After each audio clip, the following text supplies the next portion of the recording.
से ना रुके हम, मर्जी से चले हम, बादल सा गरजे हम, सावन सा बरसे हम, सूरज सा चमके हम, स्कूल चले हम, स्कूल चले हम, से ना रुके। नमस्कार विद्यार्थी मित्रों, हूँ दीपक सर श्री सनफ्लावर विद्यालय कोलरियाद वती आप सौનું हार्दिक स्वागत करूँ छूँ। ધોરણ 12 વિષય આંકડાશાસ્ત્ર ભાગ 2નું પ્રકરણ 1 સંભાવના।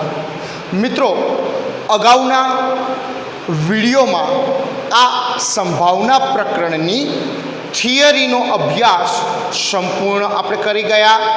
હવે આજના આ વિડીયોમાં આપણે સ્વાધ્યાય 1.1નો અભ્યાસ કરવાનો છે। તો દરેક વિદ્યાર્થી મિત્રો પોતાની પાઠ્યપુસ્તક બહાર રાખજો અને પાઠ્યપુસ્તકમાં સ્વાધ્યાય 1.1 કાઢો અને બરાબર રકમમાં ધ્યાન આપજો। તો દરેકે પાઠ્યપુસ્તકનું સ્વાધ્યાય 1.1 કાઢેલ હશે। તો જુઓ, સ્વાધ્યાય 1.1માં પ્રશ્ન નંબર 1, જો પ્રશ્ન 1 છે, નીચે જણાવેલ યાદચ્છિક પ્રયોગ માટે નિર્દેશ અવકાશ લખો।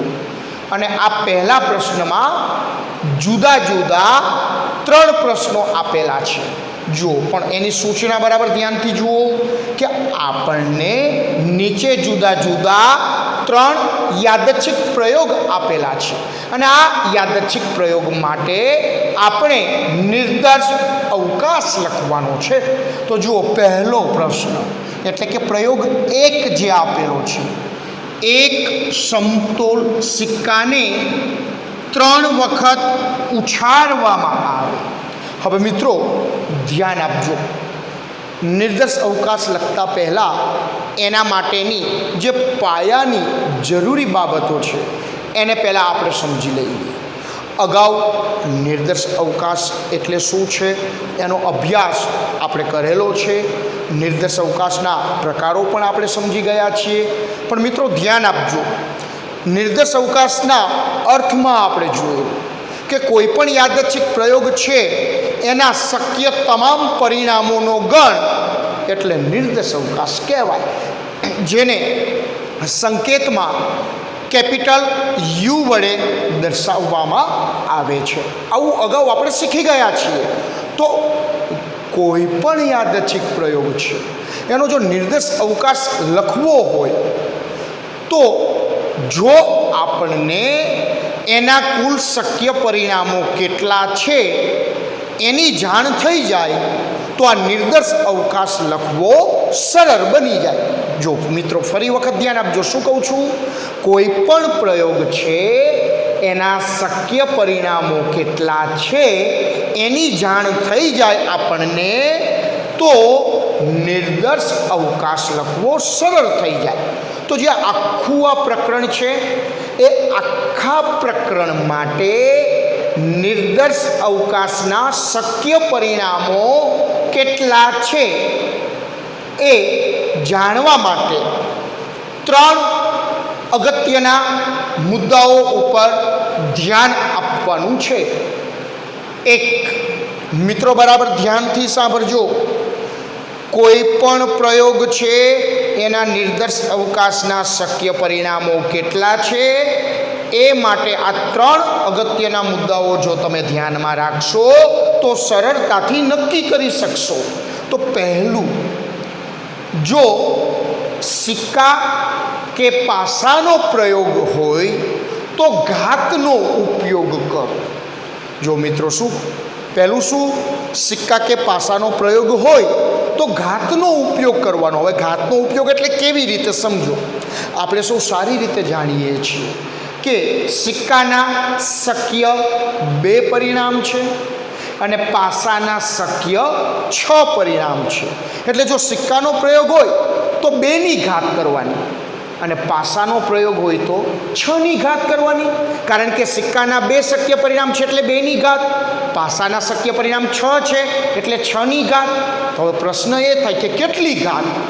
તો મિત્રો જેટલી વખત સિક્કો કે પાસો ઉછાળતા હોય એટલી, અથવા જેટલા સિક્કા કે જેટલા પાસા ઉછાળતા હોય એટલી. ખ્યાલ આવે છે કે નહીં? જો પહેલો મહત્વનો મુદ્દો સિક્કા કે પાસાનો પ્રયોગ હોય તો ઘાતનો ઉપયોગ કરવાનો. કેવી રીતે?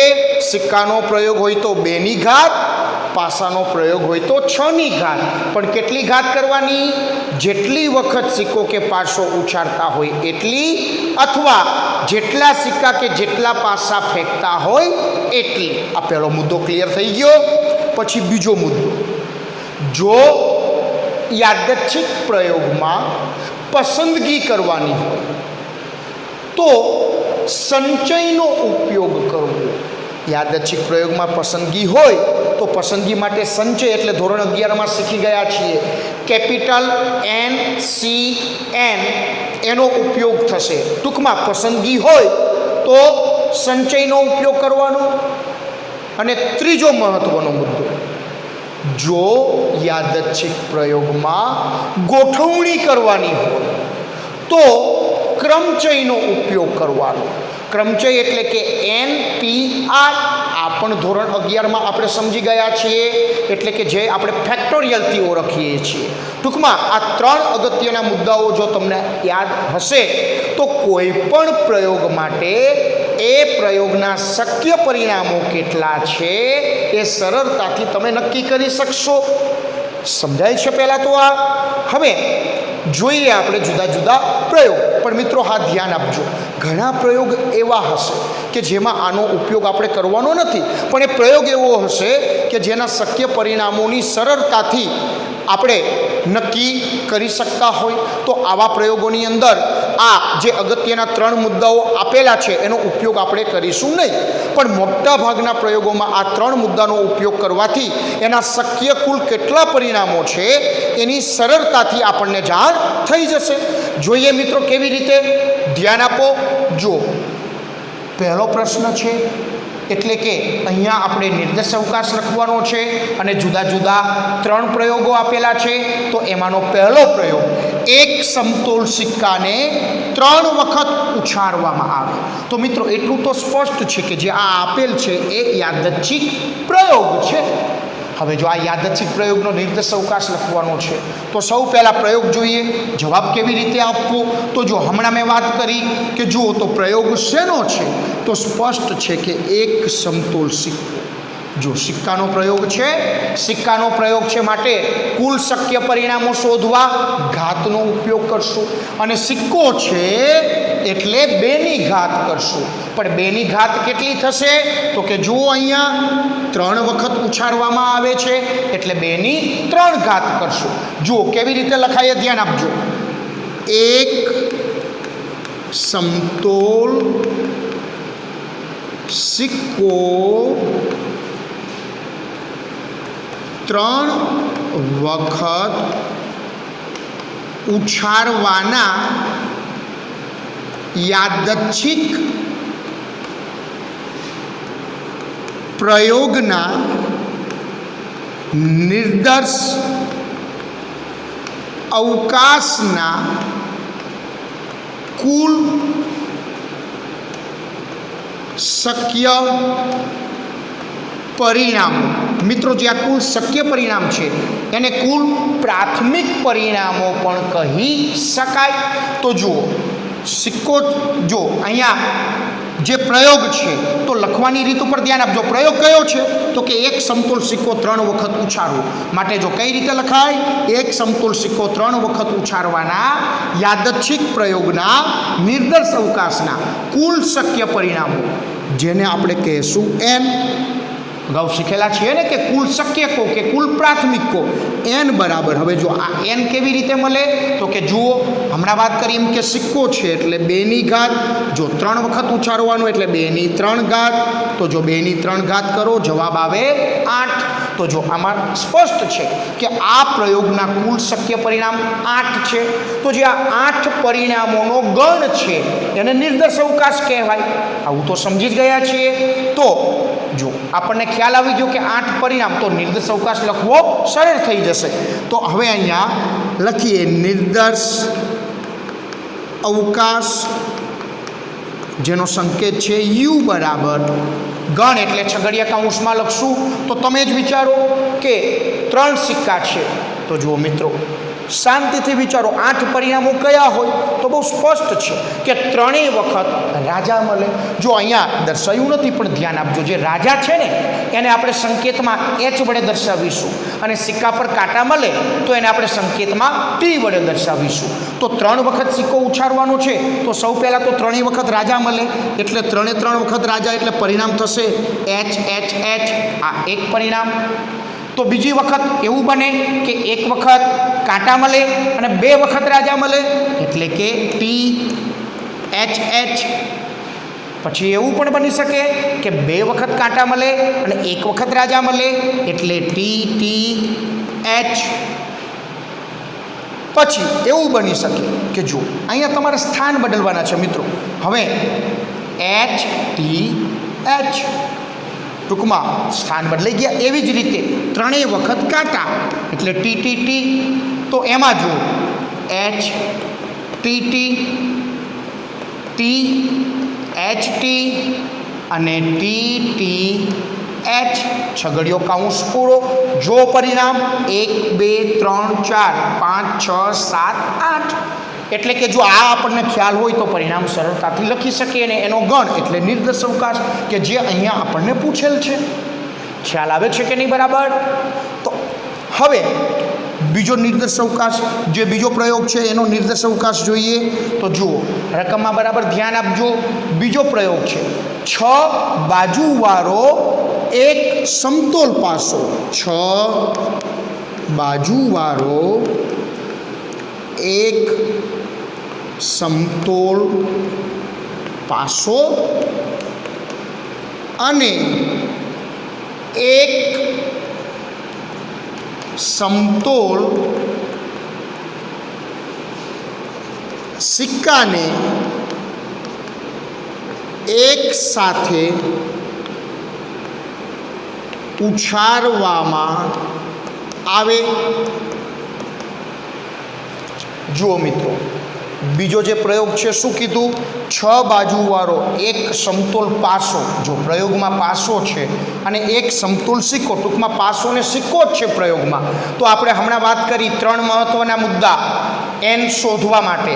તો અહીંયા પાસો ને સિક્કો છે એટલે ઘાતનો ઉપયોગ થશે. પણ મિત્રો જો બીજી એક મહત્વના મુદ્દાની વાત કરીએ, જો મિત્રો અને શબ્દ આવે ને તો ગણતરી કરતી વખતે અને શબ્દ હોય તો ગુણાકાર કરવાનો, અને જો અહીંયા અથવા શબ્દ આવે તો ગણતરી કરતી વખતે અથવાનો સરવાળો થશે.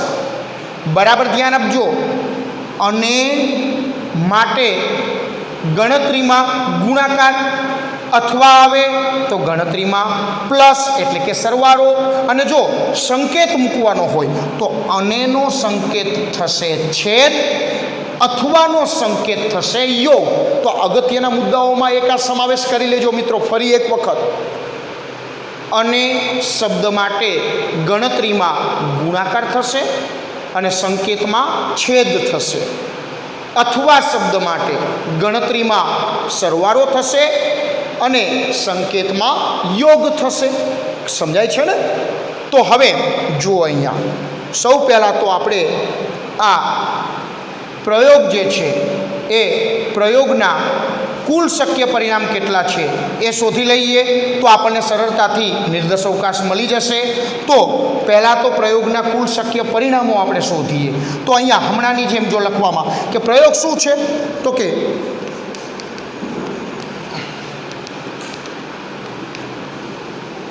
છ બાજુ વાળો એક સમતોલ પાસો અને એક સમતોલ સિક્કો એક સાથે ઉછાળવાના યાદચ્છિક પ્રયોગના નિર્દર્શ અવકાશના કુલ શક્ય પરિણામો. જુઓ મિત્રો, અહીંયા જે પ્રયોગ આપ્યો છે એ પ્રયોગના નિર્દર્શ અવકાશના કુલ શક્ય પરિણામ. તો આ કુલ શક્ય પરિણામ શોધવાના 3 મુદ્દાઓ આપેલા છે. તો યાદ કરો, તો અહીંયા જો સિક્કો ને પાસો છે તો જો પહેલાં વાંચો કે 6 બાજુવાળો એક પાસો. હવે જો કુલ શક્ય પરિણામ એટલે n, તો n બરાબર પાસો છે માટે 6. જો કેટલા કીધા પાસા? તો કે 1, એટલે 6⁻1. પછી જુઓ અને છે અહીંયા, અને જો છે ને પ્રયોગમાં અને, તો અને માટે ગણતરી કરીએ છીએ. તો અનેમાં ગણતરીમાં ગુણાકાર. એક સમતોલ સિક્કો, સિક્કો છે એટલે શક્ય પરિણામ 2 છે, ને એક સિક્કો એટલે ગુણ્યા 2⁻1, તો બરાબર 6 ગુણ્યા 2 બરાબર થશે 12. એનો અર્થ કે જે આ યાદચ્છિક પ્રયોગ છે એના નિર્દર્શ અવકાશના કુલ શક્ય પરિણામ 12 થશે. સમજાય છે?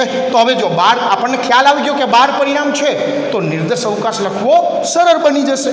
તો હવે અહીંયા લખીએ નિર્દર્શ અવકાશ યુ બરાબર છગડીયા કૌંસમાં. હવે જુઓ, તરત આપણને મિત્રો સમજાય કે પહેલાં પાસો આપ્યો છે તો પાસાના કુલ શક્ય પરિણામ 6 છે, અને પછી સિક્કો આપ્યો છે તો સિક્કાના શક્ય પરિણામ 2 છે. તો પહેલાં 2 પરિણામ સિક્કાના રાજા અને કાંટા છે. પહેલાં રાજા સાથે પાસાના 6 ઘટક લઈએ, પછી કાંટા સાથે લઈએ, એટલે બનશે ને. જો જોઈએ કેવી રીતે. જો 1H 2H 3H 4H 5H 6H એવી રીતે 1T. જો H એટલે રાજા, એટલે કે પાસા પર 1 અંક આવે, સિક્કા પર રાજા આવે, પાસા પર 2 અંક આવે, સિક્કા પર રાજા, એ રીતે બની શકે 6.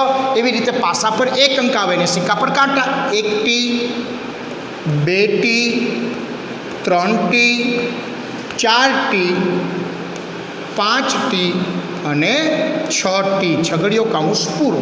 હવે જોઈ લો બરાબર કે અહીંયા 12 પરિણામ આવતા હતા, તો 12 પરિણામ છે. તો અહીંયા લખજો જ્યાં, ધ્યાન આપજો, શું દર્શાવીશું કે જ્યાં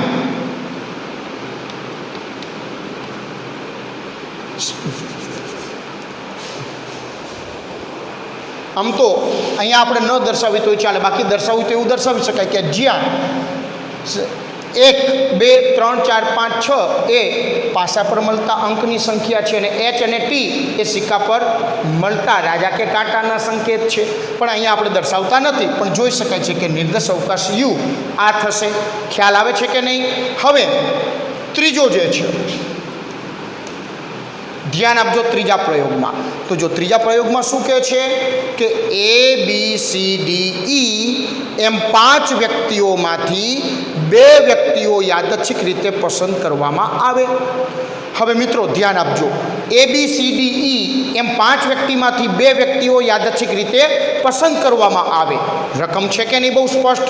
તો ધ્યાન આપજો. સૌ પહેલાં તો આપણને તરત ખ્યાલ આવે કે આ 5 વ્યક્તિઓમાંથી 2 વ્યક્તિને પસંદ કરવી એ પ્રયોગ છે. માટે જો લખશું કેવી રીતે, 5 ABCDE એમ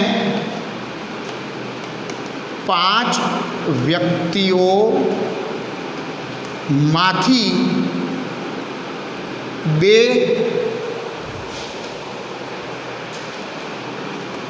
વ્યક્તિઓને પસંદ કરવાના યાદચ્છિક પ્રયોગના નિર્દર્શ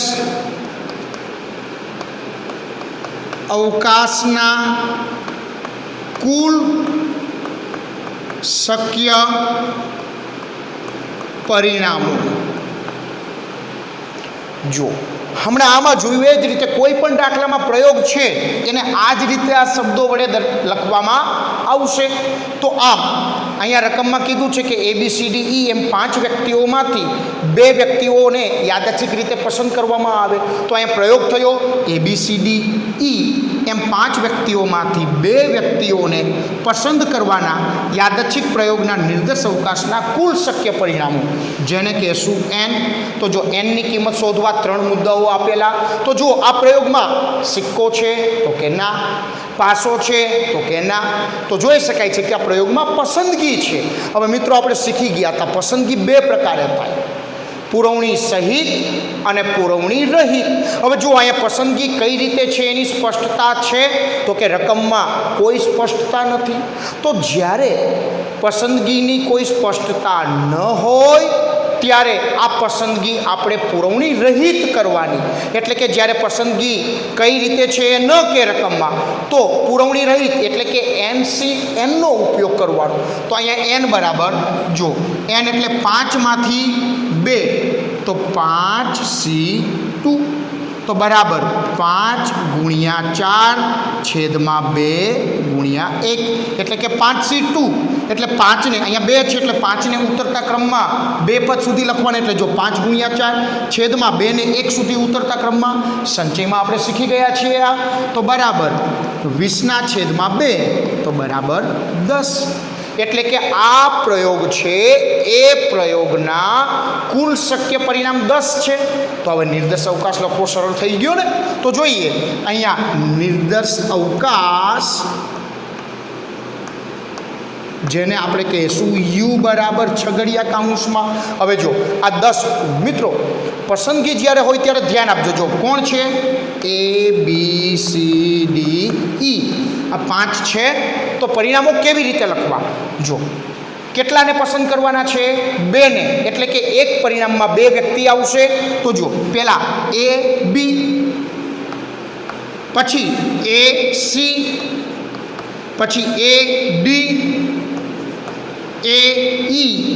હવે જો A સાથે બધા વ્યક્તિ આવી ગયા તો પછી એ જ રીતે BC BD BE. તો જો B સાથે આવી ગયા તો હવે CD CE અને છેલ્લે DE. હવે જો મિત્રો પુરવણી રહિત પસંદગી છે એટલે આ જ પરિણામો રહેશે. જો આ રીતે લખ્યું હવે ગણો આ 10 જ થશે પરિણામ. જોઈ લો 1 2 3 4 5 6 7 8 9 10. તો આ થયો નિર્દેશ અવકાશ. તો ખ્યાલ આવે છે ને મિત્રો, કોઈ પણ પ્રયોગ આપેલો હોય તો એનો નિર્દેશ અવકાશ કેવી રીતે લખવો, ખાસ એના માટે જે અગત્યના 3 મુદ્દાઓ મેં આપ્યા છે એ, અને ચોથો અને અથવા શબ્દ માટેનો જે મુદ્દો આપ્યો એ બરાબર ધ્યાનમાં રાખજો.